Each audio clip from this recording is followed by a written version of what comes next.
ஏன் இந்த பாவங்கள் ஜெகதீஸ்வரா, ஏன் இந்த கோலங்கள் பரமேஸ்வரா, ஏன் இந்த தடுமாற்றம் சர்வேஸ்வரா, ஏன் இந்த அவலங்கள் கங்காதரா.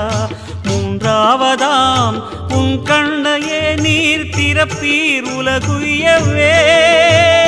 ஆதி அறியாமலே வாழ்ந்து வரும் வாழ்விலே ஆசைகளின் ஆட்டமே பாரு. வாழ்க்கையில் சாவியும் ஆழியில் வீழ்ந்ததே, வழி என்பதென்ன இனி கூறு. கைலையில் தாண்டவம் ஆடியது போதுமே, பூமியில் நீ